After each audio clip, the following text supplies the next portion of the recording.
నిజం వినడానికి ఓపిక ఉండాలి అధ్యక్ష.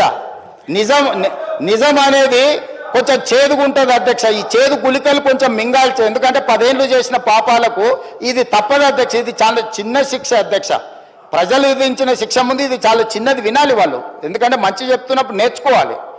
అదేవిధంగా అధ్యక్ష, ఇక అప్పుల గురించి పదే అప్పులు ఇట్లా తెచ్చారు, అప్పులు అట్లా తెచ్చారు, మేము తెచ్చిన అప్పులు అదేదో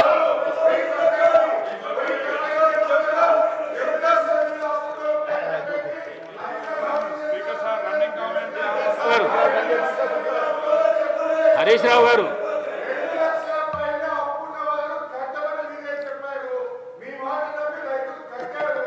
రావు గారు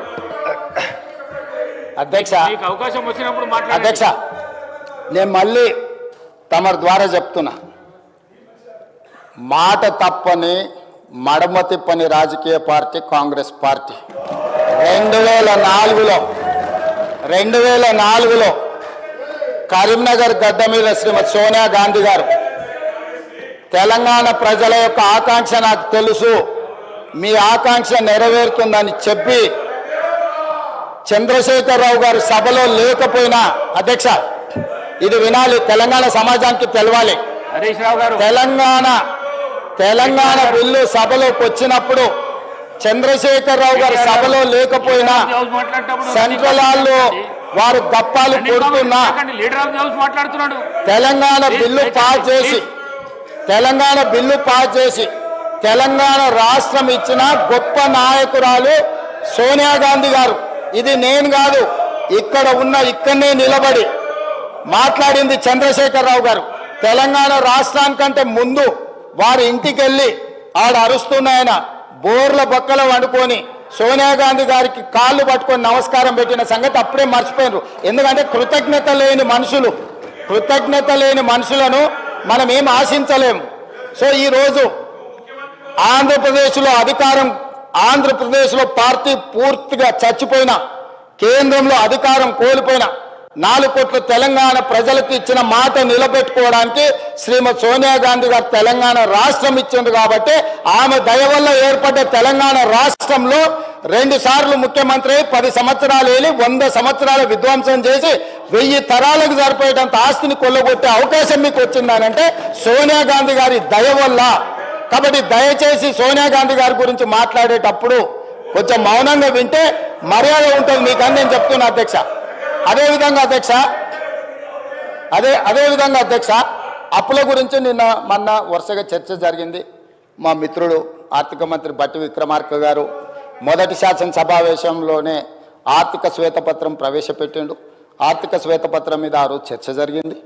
మళ్ళా 10 నెలల తర్వాత మరి వాళ్ళకి ఏం జ్ఞానోదయం కలిగిందో, లేకపోతే అబద్ధాలు చెప్పాలి, బుకాయించాలి, దబాయించాలి, పాత శ్వేతపత్రం ప్రజలు మర్చిపోయినారు కాబట్టి మళ్ళీ కొత్త అబద్ధాలు చెప్పాలని వాళ్ళు ఏమని అనుకున్నారో నాకు తెలియదు. అదే అక్కడికే వస్తున్నా. ఆ రోజు పెట్టిన శ్వేతపత్రంలో స్పష్టంగా రాష్ట్ర ప్రభుత్వం చేసిన మార్కెట్ రుణాలు 3,89,673 కోట్ల అధ్యక్ష.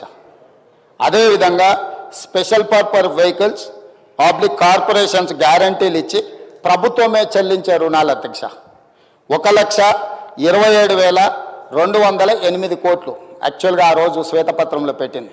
కానీ వాస్తవానికి అవి 1,29,243 కోట్ల అధ్యక్ష. అంటే దాదాపుగా 2,000 కోట్లు ఇక్కడ లెక్కలోకి రాలేదు అధ్యక్ష.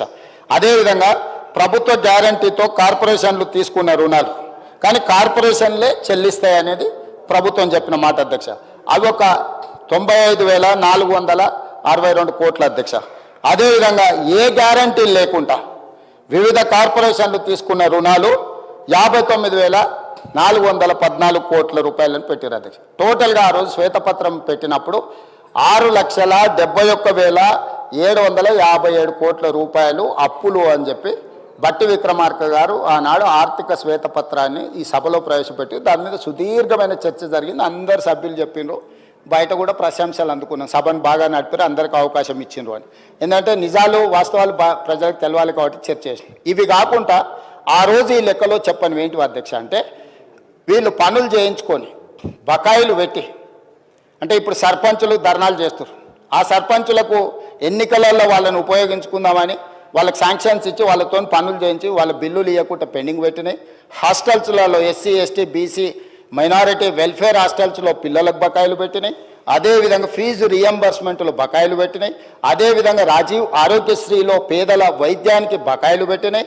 ముఖ్యమంత్రి రిలీఫ్ ఫండ్ నుంచి రిలీజ్ చేయకుండా పెట్టిన బకాయిలు. ఇవే కాకుండా వాళ్ళు కమిషన్లు కొట్టేసి ఒప్పందాలు చేసి వదిలేసిపోయిన కాళేశ్వరం, పాలమూరు రకరకాల సాగునీటి ప్రాజెక్టులు, అదేవిధంగా టిమ్స్ నిమ్స్ హాస్పిటళ్ళు కట్టడానికి తీసుకొచ్చిన ఆ కాంట్రాక్టర్ల బకాయిలు, ఇవన్నీ లెక్క కలిపితే 40,154 కోట్ల రూపాయలు కాంట్రాక్టర్ల బకాయిలు కూడా మాకు ఇచ్చారు అధ్యక్ష. టోటల్ కలిపితే 7,11,911 కోట్ల రూపాయలు 7 డిసెంబరు 2023 నాడు మాకు ఇది ఇచ్చిపోయినారు అధ్యక్ష.